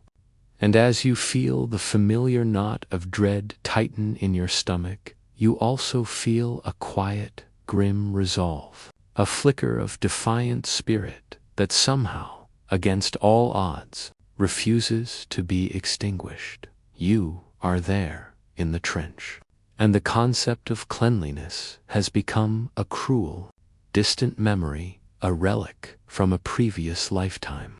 Imagine the impossibility of it. Forget your daily shower, your fresh clothes, your sterile environments. Here, in this subterranean world, you are engaged in a constant losing battle against filth, a battle that directly contributes to another relentless enemy, sickness. That the first thing you realize is the omnipresent mud. It coats everything: your uniform, your rifle, your hands, your face. It gets under your fingernails, into your hair, into your ears. You try to scrape it off, to wipe it away, but it's a futile effort. Every step you take, every movement you make, ensures that more mud adheres to you. Your uniform, heavy wool and canvas, quickly becomes a stiff, crusted shell of dried mud and grime. It's impossible to wash it. There are no facilities, no clean water, no time. You wear the same clothes, day in and day out, for weeks, sometimes months, until they are literally rotting on your back. Personal hygiene is a tragic joke. A full bath is an unimaginable luxury. You might occasionally get a bucket of lukewarm, murky water to splash on your face and hands, but even that is a rare treat. Your hair becomes matted with dirt and grease, your skin caked with layers of grime. You can feel the dirt ingrained in your pores, a constant, irritating presence. The smell of your own body, mingling with the collective stench of thousands of unwashed men, becomes a grim reality, an accepted part of the trench's foul atmosphere. You try to comb your hair with a dull wooden comb to scrape the mud from your boots, but it's a temporary reprieve at best. Then there are the lice. Oh, the lice. They thrive in these conditions, breeding rapidly in the seams of your filthy uniform, in your hair, in any available crevice of your body. Imagine the constant, maddening itch, a persistent torment that gnaws at your sanity. You scratch furiously until your skin is raw and bleeding, creating open sores that quickly become infected in this environment of pervasive filth. The ritual of chatting, picking lice from your clothes and body, becomes a common, disparate activity, a grim, futile battle against an unseen, teeming enemy. You squash them between your fingernails, hear the tiny pop, but you know it's a losing fight. They are too numerous, too relentless, and the rats, their presence only adds to the sense of pervasive filth. They scurry everywhere, their droppings littering the dugout, the trench floor, even your meager rations if you're not careful. They carry disease, their dirty paws tracking filth over every surface, a constant reminder of the unsanitary conditions you are forced to endure. The lack of proper sanitation for human waste is another significant problem. Latrines are often primitive, open pits, or simple buckets that easily overflow, especially during heavy rain. The stench is overpowering, and the ground around them becomes a breeding ground for flies and disease. You witness men suffering from dysentery, their bodies racked with debilitating stomach cramps and constant diarrhea, their strength rapidly draining away. The spread of such diseases is swift and merciless in these close, unsanitary conditions. Sickness then becomes another deadly enemy, often more insidious and widespread than enemy bullets.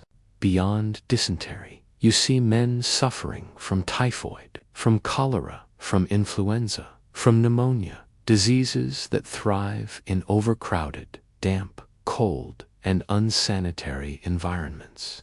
A simple cold can quickly escalate into a life-threatening illness in a body already weakened by exhaustion, malnutrition, and constant exposure. You watch as comrades succumb, their faces pale, their bodies trembling with fever, evacuated to aid stations, often never to be seen again. Trench foot, as you've already been told, is a constant, agonizing threat, a direct result of the relentless cold and damp. But there are other injuries and infections. Small cuts and abrasions, easily sustained in the rough conditions, quickly become infected due to the pervasive dirt and bacteria. Your hands, perpetually chapped and raw, often bleed, providing easy entry points for disease. You see men with festering wounds, their limbs swollen and painful, some succumbing to gangrene, requiring amputation. The medical facilities, when you can reach them, are often rudimentary.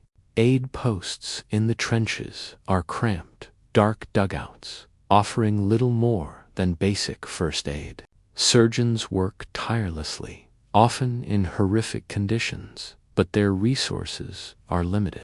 The journey to a casualty clearing station, further behind the lines, is itself an ordeal, a painful, often agonizing ride through muddy communication trenches, constantly exposed to shelling. The psychological impact of this pervasive filth and sickness is profound. It's degrading, dehumanizing. It erodes your sense of self-respect, making you feel like an animal, stripped of all dignity. The constant itching, the omnipresent stench, the fear of contracting a debilitating disease, all these wear you down, slowly but surely, contributing to a deep sense of despair and hopelessness. You yearn for cleanliness, for a bath, for fresh clothes, for a moment of true purity, but these are distant, unattainable fantasies. You compare this to your modern world, where public health and personal hygiene are cornerstones of society.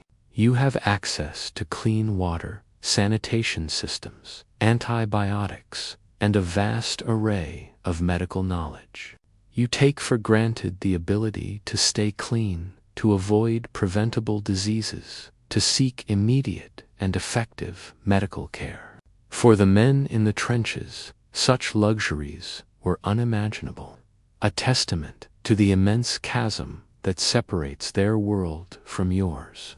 Their existence was a daily, losing battle against filth and disease, a constant reminder of their vulnerability, their precarious hold on life. The trench, with its pervasive dirt and its rampant sickness, is a profound teacher of humility, stripping away all but the most basic, animalistic struggle for survival. You are immersed in it, part of it, and it leaves an indelible mark on your memory, a visceral understanding of what it means to live at the very edge of human endurance. And as you feel the persistent itch, the grime on your skin, the subtle ache in your stomach, you know that the battle for cleanliness, like so many other battles here, is one that you are destined to lose. You are there, in the trench, and amidst the constant threat of death, the relentless onslaught of discomforts, there settles an unexpected, yet equally insidious, enemy: monotony. Imagine the grinding tedium, the endless repetition of tasks, the mind-numbing predictability of a routine designed to sustain life in an impossible environment. Forget the dynamic, ever-changing nature of your modern days. Here, life is a cycle of grim necessity, punctuated by moments of extreme terror. Your day often begins before dawn, roused by a whispered command or the chill of the morning air. The first order of business is stand to you. Grab your rifle, climb onto the firing step, and peer out over the parapet into the gray, pre-dawn gloom of no man's land. This is the most dangerous time, when enemy attacks are most likely. Your senses are on high alert, your eyes straining through the mist and the darkness, searching for any sign of movement, any shadow that might be an advancing enemy. The cold bites at your exposed face, your hands clench around your rifle, and you stand there, silent and tense, for what feels like an eternity, waiting for the first light of day, waiting for the alk. The tension is palpable, a thick blanket woven from fear and exhaustion. Once the sun has grudgingly made its appearance, painting the ravaged landscape in muted, mournful tones, and no attack has materialized, stand down is called. A collective sigh of relief ripples through the trench, a quiet exhalation of held breath. Now begins the day's routine, a series of repetitive, vital tasks designed to maintain the trench itself and your own precarious existence within it. First, the endless battle against the mud and water. You might be assigned to pumping duties, operating a hand pump to try and clear the stagnant water from the trench floor. It's backbreaking, monotonous work, your muscles aching, your uniform quickly becoming caked in fresh mud. Or you might be on drainage detail, digging sumps, clearing blocked drains, trying to channel the water away, a Sisyphean task given the constant rain and the porous nature of the earth. You shovel, you heave, you push, your body a machine, performing the same motions again and again, your mind numb with the effort. Then there's the constant repair and maintenance of the trench itself. The walls are perpetually crumbling, the sandbags fraying, the duckboards sinking or splintering. You spend hours filling sandbags with wet earth, then humping them through the communication trenches to bolster a weak section of the parapet. You hammer in new stakes, patch up sections of corrugated iron, repair barbed wire entanglements. It's a never-ending cycle of destruction and crude reconstruction, a testament to the fragility of your defenses against both the enemy and the elements. Weapon cleaning is another daily ritual. Your rifle, your bayonet, your helmet, They must be meticulously cleaned and maintained. The mud, the damp, the constant exposure to the elements means that rust and grime are constant threats.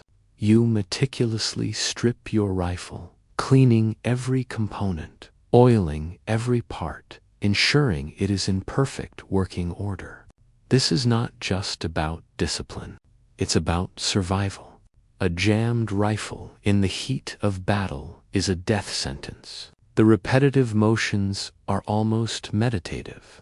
A small pocket of control in a world utterly beyond your grasp. Cooking and ration distribution are also part of the routine. You might be part of the ration party, carrying heavy boxes of bully beef and hardtack through miles of muddy trenches to your sector. Or you might be tasked with brewing the tea, a rare moment of warmth and comfort in the cold, damp dugout. The shared meal, however unappetizing, is a communal ritual, a brief pause in the relentless cycle of work and waiting during daylight hours. You must remain vigilant, but also largely hidden. Movement above the parapet is suicidal, drawing immediate enemy fire. So, much of your day is spent below ground, in the cramped confines of the trench, or in your dugout. You might write letters home, carefully censoring the grim realities of your existence. You might read a newspaper, often weeks old, trying to catch up on events in the world beyond the front. You might simply stare into space, your mind wandering, escaping into fantasies of home, of food, of sleep. Night brings a different set of tasks and a different kind of danger. Patrols into no man's land, sentry duty, digging parties, wiring parties. These are all conducted under the cloak of darkness. When visibility is low and the risk of detection is high, you creep out into the desolate wasteland between the trenches, your heart pounding, every nerve on edge, listening for any sound, any movement, any sign of the enemy. The silence of no man's land is often more terrifying than the noise of the trench, for it is the silence of anticipation, of unseen danger. The psychological impact of this monotony is profound. It breeds boredom, yes, but a dangerous kind of boredom, one that can lead to carelessness, to a dulling of your senses, to a deep sense of despair. The endless repetition, the lack of any meaningful change, can erode your spirit, making the days blur into a continuous, indistinguishable gray. You crave stimulation, novelty, anything to break the crushing weight of the routine. You might engage in gambling, card games, or share crude jokes and stories, desperate attempts to inject some form of diversion into your bleak existence. You compare this monotonous routine to your modern life, where variety and choice are abundant. You have diverse careers, endless entertainment options, the freedom to travel, to pursue new hobbies, to engage with a world rich in experiences. For the men in the trenches, their world was reduced to a few square yards of mud, a few repetitive tasks, and the constant crushing weight of a routine dictated by survival. Their days were a monotonous grind, a testament to the fact that war is not just about explosions and heroics, but also about the relentless, soul-destroying tedium of simply enduring the daily routine of the trench. Then is a paradox, a structured series of actions designed to preserve life, yet simultaneously eroding the very essence of living. You are a cog in a vast, unchanging machine, your days filled with an exhausting, mind-numbing repetition that slowly but surely grinds away at your spirit, leaving you perpetually weary, perpetually waiting, perpetually longing for an end to the brutal, monotonous cycle. You are there, in the trench, and the air around you is thick with a different kind of tension now. A suffocating weight that makes every breath shallow, every heartbeat a hammer blow against your ribs. This is not the familiar hum of daily fear. This is the dread of the inevitable, the raw, primal terror of going over the top. Forget the Hollywood heroics, the slow-motion charges into glorious battle. This is an act of sheer, desperate courage. A suicidal gamble against overwhelming odds. A plunge into a maelstrom of steel and fire. The order comes, often whispered, sometimes shouted, spreading like wildfire through the trench. Stand by. 10 minutes. Your stomach clenches, a cold knot of ice forming in your gut. Your hands tremble, not from cold, but from an uncontrollable surge of adrenaline. You check your rifle one last time, fix your bayonet with a click that sounds impossibly loud in the charged silence. The cold, gleaming steel of the bayonet, usually a tool for mundane tasks, now becomes the grim symbol of your impending fate. You try to swallow, but your mouth is bone dry. The minutes tick by, each one an eternity, each one punctuated by the pounding of your heart, the ragged breathing of your comrades, the distant, almost mocking roar of your own artillery barrage.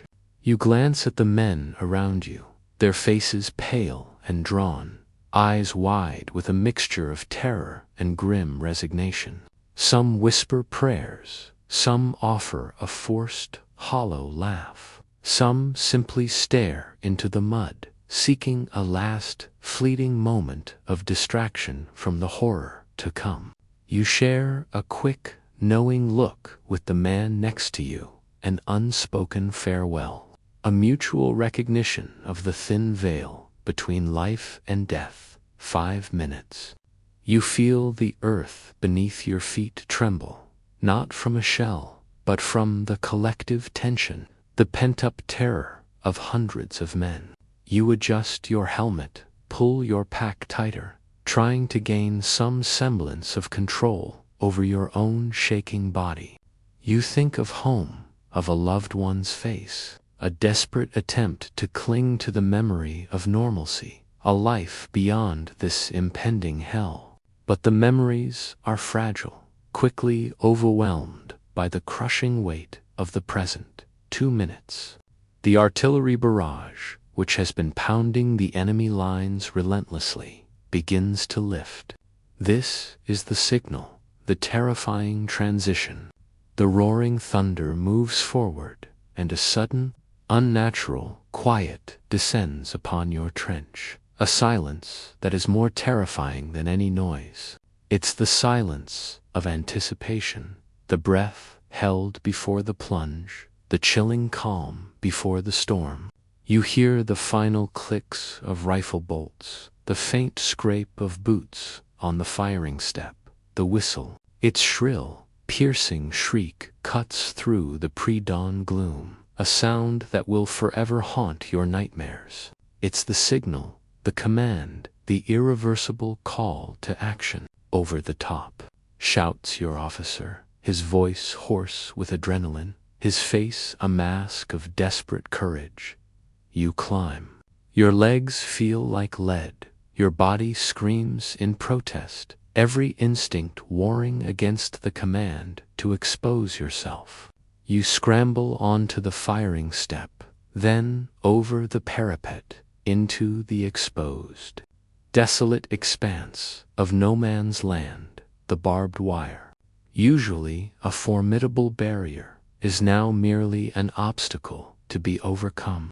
Sometimes cut, sometimes flattened, always a snag for your already heavy uniform. You stumble, fall, pick yourself up, driven by an unseen force, by the sheer momentum of the men around you. Suddenly, the enemy machine guns erupt.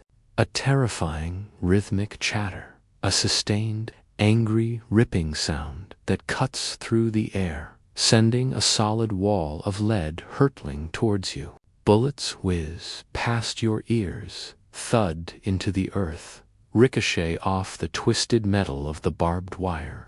Men around you scream, fall, their bodies collapsing into the mud, some silent, some groaning, some crying out for their mothers. You see their faces, twisted in agony, and the images are burned into your mind. Even as you try to run, to push forward, the shells begin to fall again, this time from the enemy's side. The earth around you erupts in fountains of mud, fire, and shrapnel. The concussive blasts throw you off your feet, send dirt and debris raining down on you. The air is thick with the stench of cordite, the metallic temps of blood, the acrid bite of smoke. You taste the dirt, feel the vibrations of the explosions through your entire body. The noise is deafening, an unholy symphony of destruction that threatens to tear you apart. Physically and mentally, you run, you stumble, you crawl. Your boots sinking into the churned mud, your lungs burning, your heart threatening to explode from your chest. You leap over craters, scramble through tangles of barbed wire, your eyes fixed on the enemy trench, a distant, terrifying goal. You keep low as possible, trying to make yourself an invisible target in this maelstrom of death. You don't think, you simply react, driven by pure instinct, by the primal urge to survive, to reach that objective, to end this agonizing sprint across a landscape designed for your annihilation. The ground is littered with the bodies of those who went before you, and those who are falling now. They are still broken figures, some crying out for help, some staring blankly at the sky. You step over them, around them, trying not to look, trying not to acknowledge the grim fate that could be yours in the next second. Their silent presence is a chilling reminder of your own vulnerability, your own desperate gamble. You reach the enemy wire, or what's left of it. You try to cut it, to climb through it, your hands tearing on the sharp barbs, your uniform snagging. You see your comrades struggling beside you, some caught, trapped, screaming as the machine guns open fire on their exposed forms. The shouts of your officers, trying to rally the men, are barely audible above the din, their voices strained with desperation. You finally, miraculously, reach the lip of the enemy trench. You jump down into the unfamiliar, terrifying confines, your bayonet ready, your heart still pounding. The fighting here is close quarters, brutal, hand-to-hand combat. The screams, the grunts, the clash of steel, the muffled thuds of blows. It's a chaotic, terrifying melee. You push, you thrust, you parry, driven by a desperate, primal urge to survive. The terror of going over the top is not merely a physical experience. It's a profound psychological trauma that sears itself into your very soul. It strips you bare, leaving you exposed to the ultimate test of your courage, your will to live, your very humanity. You are reduced to your most basic instincts, a creature fighting for its existence in a landscape of utter annihilation. You compare this act of supreme terror and desperate courage to any challenge you face in your modern life. A difficult presentation, a challenging exam, a risky decision. These are trivialities compared to the raw life-or-death gamble of going over the top. You have the luxury of safety, of choice, of retreating from danger. For the men in the trenches, going over the top was often a command, an obligation, a terrifying necessity that defied every instinct for self-preservation. During and immediately after that charge are imprinted on your mind forever. The whistle, the scramble, the roar of the guns, the screams of the dying, the taste of fear in your mouth. These sensations will haunt you long after you've left the battlefield. You are a survivor of the ultimate terror, a witness to the profound depths of human savagery and the astonishing flicker of human courage. And as you try to reconcile the memory of that charge with the quiet of your modern night, you know that a part of you will forever be scrambling over that muddy parapet into the maelstrom of steel and fire, forever marked by the ultimate terror of the Great War. You are there, in the trench, but the intense, deafening chaos of going over the top has subsided. Now an eerie, unsettling quiet descends, a silence that is perhaps even more profound, more chilling than the preceding storm.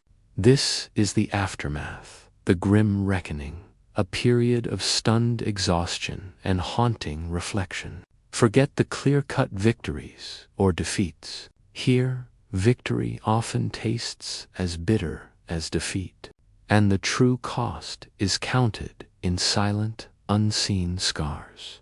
You are either in a newly captured enemy trench, now a twisted ruin, or back in your own, having survived the desperate charge, perhaps retreated, or successfully held your ground against a counterattack.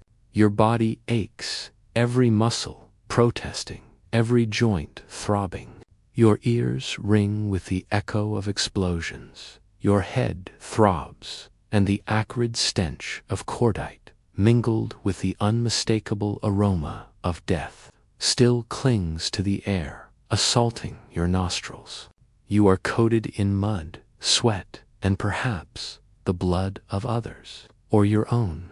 The first thing you do, instinctively, is to account for yourself. Are you wounded? You pat yourself down, checking for new aches, for the sudden warmth of blood. A superficial graze, a deep bruise, a persistent ringing in your ears. These are the immediate costs. Then you look around. The battlefield, moments ago a furious maelstrom of activity, is now a desolate, ravaged landscape, a moonscape scarred by craters, tangled with barbed wire, and littered with the grim evidence of the battle, the bodies. They are everywhere, friend and foe, lying intertwined in the mud, in the wire, in the craters. Some are still, peaceful in death, their faces upturned to the gray sky. Others are contorted into grotesque shapes, shattered by shells, ripped apart by shrapnel, twisted by the impact of bullets. Their eyes stare blankly, unseeing, reflecting the desolation around them. You walk among them, a ghostly procession, stepping over limbs, averting your gaze from faces that were, moments ago, filled with life and terror. Each body is a silent scream, a profound testament to the brutal cost of this war. You recognize some of them, your comrades. The man who shared his hardtack yesterday, the one who joked about going home, the quiet fellow who always cleaned his rifle meticulously. Now they are just silent forms, their lives abruptly extinguished, their hopes and dreams shattered into nothingness. A cold, heavy grief settles in your chest, a dull ache that promises to linger. You might utter a silent prayer, or simply stare at their faces, trying to reconcile the vibrant person you knew with the still cold clay before you. You feel a profound sense of loss, but also a chilling relief that it wasn't you. The wounded, Their cries are now more distinct, more haunting, carrying on the wind across the desolate landscape. You hear their moans, their desperate pleas for water, for a medic, for a merciful end.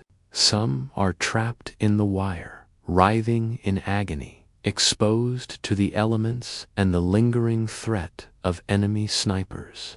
You move among them, trying to offer what little comfort you can, a sip of water from your canteen, a whispered word of reassurance, a crude bandage on a gaping wound. The sight of their suffering, their raw pain, is almost unbearable. A visceral reminder of the fragility of life and the brutal efficacy of war. Stretcher bearers, moving slowly and painstakingly through the mud and wire, begin the grim task of collecting the wounded. It's a dangerous job, often carried out under sporadic enemy fire, their Red Cross armbands offering little protection. You watch as they carefully lift a screaming man onto a stretcher, his face pale with pain, and carry him away. A slow, arduous journey back to the aid posts, and perhaps, eventually, to safety. You know that many will not make it, their injuries too severe, the journey too long. Then comes the gruesome task of securing the newly won ground, or burying the dead. You might be ordered to dig new firing steps, to reinforce a crumbling parapet, to string new barbed wire. Your muscles protest, but you push through the exhaustion, driven by a grim necessity. Or you might be on burial detail, a task that forces you into intimate contact with the grim reality of death.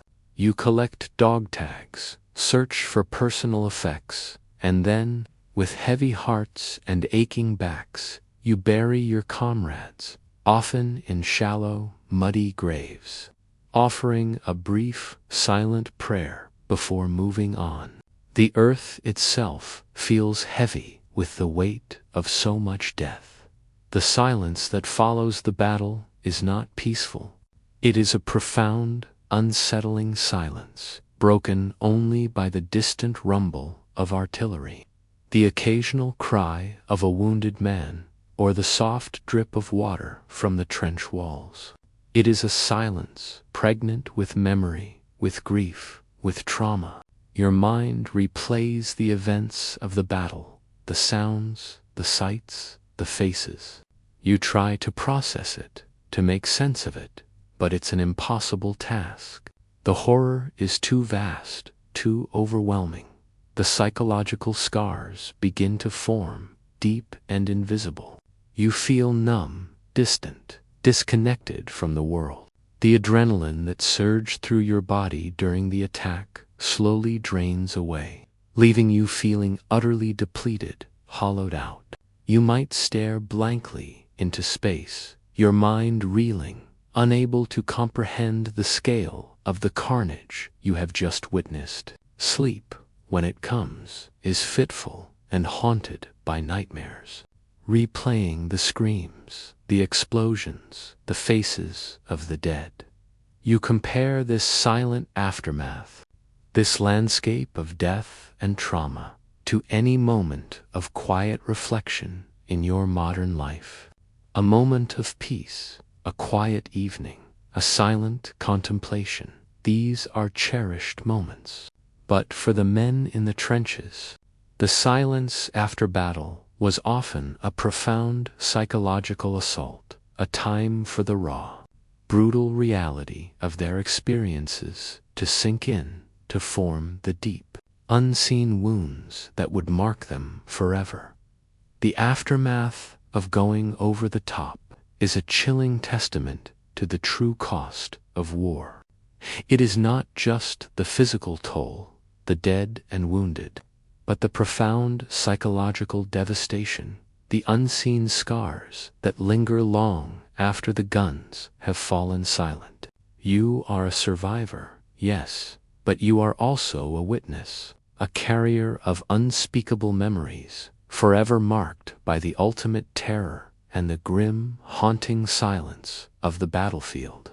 And as you try to find a moment of peace in the quiet of your modern night, you know that the echoes of that terrifying silence, the silent screams of the fallen, will resonate within you for the rest of your days. You are there in the trench. But in this final segment, we're going to step tentatively out of the mud and grime, out of the perpetual cold and fear, and try to look forward beyond the immediate horror. Imagine for a moment that you have survived. You have endured the relentless shelling, the gas attacks, the charges over the top, the gnawing hunger, the pervasive filth. You are one of the lucky few granted a ticket back home, away from this living hell.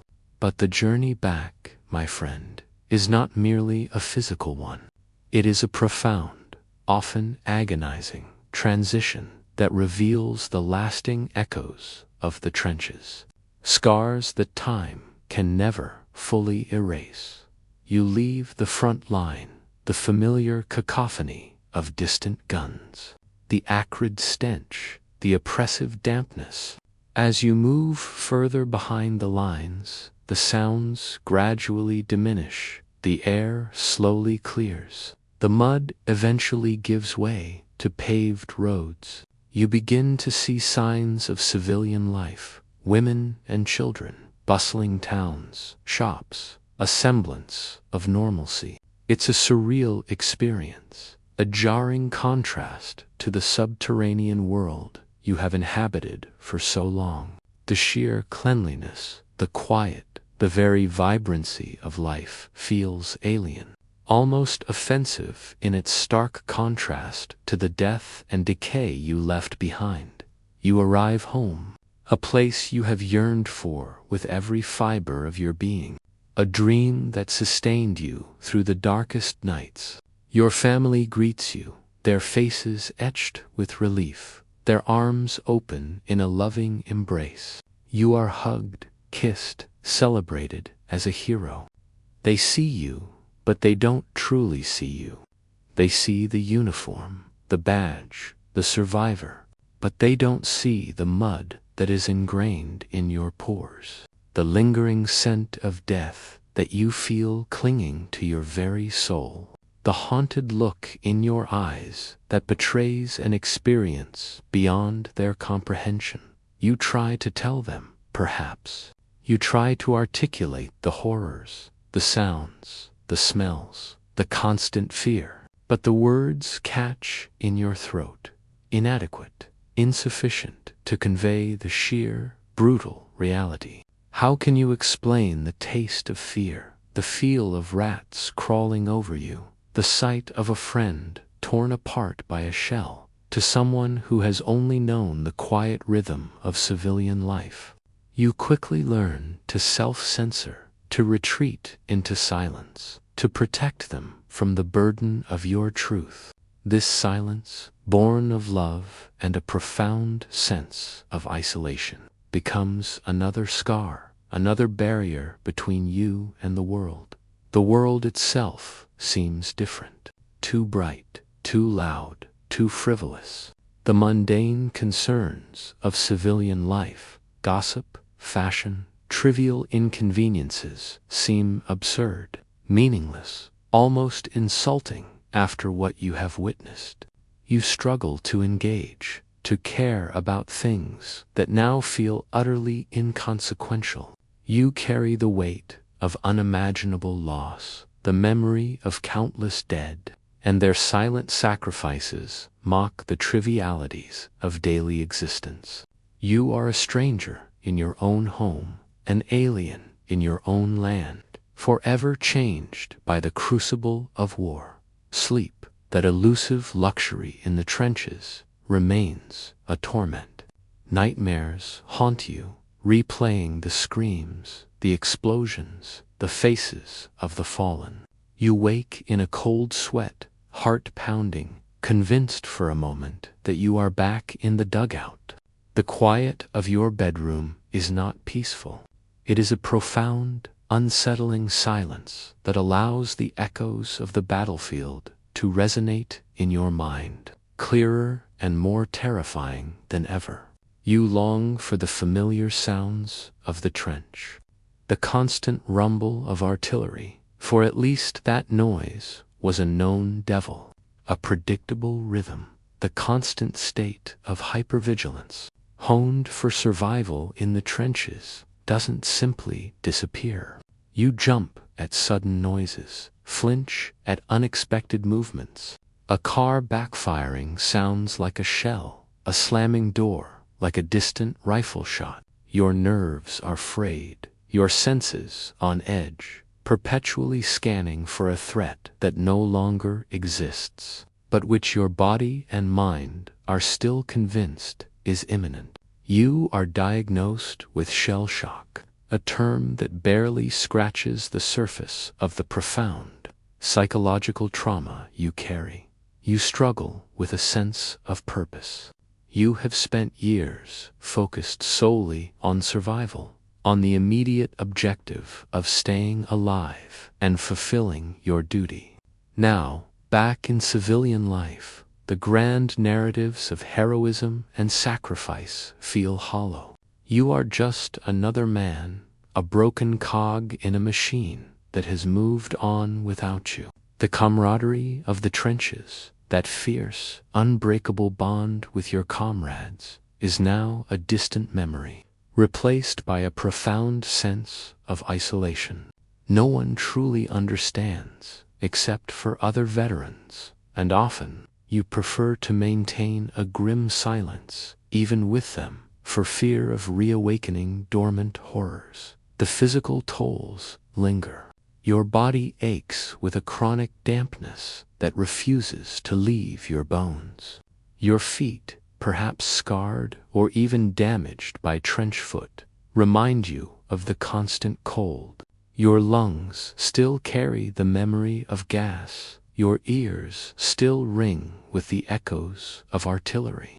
You are marked, both visibly and invisibly, by the war, a walking testament to its brutal efficacy. Now, let's bring it back to you, sitting in your comfortable space, a century removed. Reflect on this journey we've taken together. You have the luxury of a warm, dry bed, clean air, abundant food, the freedom of movement, the peace of silence. You have instant communication, access to a world of information and entertainment, medical care that can treat conditions that would have been a death sentence for the men we've described. These are not just conveniences. They are profound privileges, gifts bequeathed to you by generations who endured unimaginable hardship. The Great War and the trench life it encapsulated was a profound turning point in human history, a stark reminder of the depths of human suffering and the astonishing resilience of the human spirit. The men who endured it came back changed, many of them carrying invisible wounds that would plague them for the rest of their lives. Their sacrifices, their suffering, their silent struggles paved the way for the world you inhabit now. So, as you settle deeper into your comfort tonight, remember the mud, the cold, the hunger, the noise, the stench, the fear, and the profound loneliness amidst camaraderie.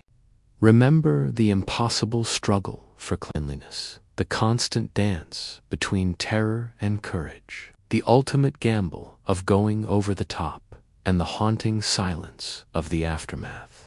Let their experiences serve as a powerful, visceral reminder of the immense cost of conflict and the precious value of the peace and comfort you now enjoy.